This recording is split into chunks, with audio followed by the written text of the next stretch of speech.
ওনার নেতৃত্বে বোধহয় 8-10 জন মানুষ এসেছিলেন। পলাশবাড়ি বাজারের একটা দোকানের মালিকানা নিয়ে দ্বন্দ্ব। মূলত দোকানটা হলো সরকারি দোকান, উপজেলা প্রশাসন বরাদ্দ দিয়েছে, বরাদ্দ নিয়ে তাদের ভিতরে কোনো দ্বন্দ্ব আছে, এটা নিয়ে একবার মারামারি হয়েছে এবং এ ব্যাপারে মামলা হয়েছে।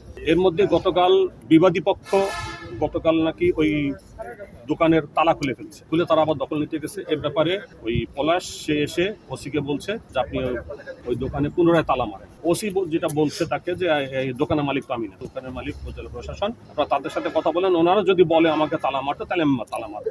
এই তালা কেন মারে না এটা নিয়ে বাকবিতণ্ডা, ওসিকে চাকরি করতে দিবে না, এই সমস্ত বক্তব্য দিয়ে পরবর্তীতে ওসির গায়ে হাত তুলছে। ওসিকে বাঁচানোর জন্য বা করার জন্য, ওদেরকে নিবৃত্ত করার জন্য আমাদের আরো 2-3 জন অফিসার এসেছিল, তাদেরকে মারধর করছে।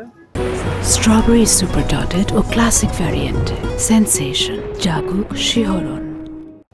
এই বিষয়ে আমরা আইনগত ব্যবস্থা নিচ্ছি।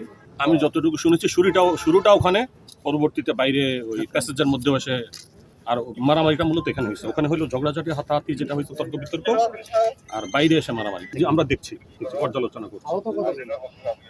এ পর্যন্ত 3 জন জানি।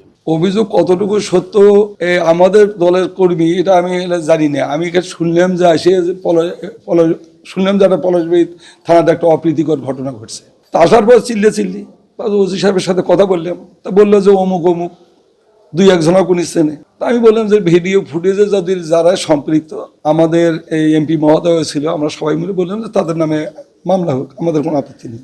এখন কনফার্ম না দেখি আমরা ভিডিও ফুটেজটা ওনাকে আমি বললাম যে দেন আমাদের, আমরা দেখি কারা না দেখলে তো বোঝা যাচ্ছে না, নামও বলতে পারছে না, কেমন বলি। অবশ্যই তার ব্যাপারে আমরা সাংগঠনিক পদক্ষেপ নেবো ইনশাল্লাহ।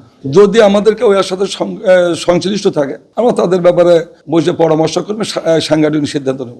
আমার কথা হচ্ছে গণমাধ্যম কর্মী যারা হয় তারা কিন্তু কোনো জায়গায় কোনো সমস্যার কথা শুনে দৌড়ে তারা যায়, তারা বস্তুনিষ্ঠ সংবাদটা নেওয়ার জন্যই তারা চেষ্টা করে। হয়তো ও ছেলে ওই কারণে আসছে, হয়তো ওসি সাহেব বা ওনারা প্রশাসন যারা ছিল তারা চিনতে পারে নাই, তখন তারা মনে করছে এই বোধহয় ওনার সাথে সম্পৃক্ত, এই কারণে তাকে আটকানো হয়েছে। কিন্তু সে কিন্তু ইলের সাথে জড়িত না, আমার বিশ্বাস। যেটা এমপি মহোদয়ের বক্তব্য সেটা এমপি মহোদয় দিবি, এবং তার বক্তব্য সেটা আমি দিতে পারবো না।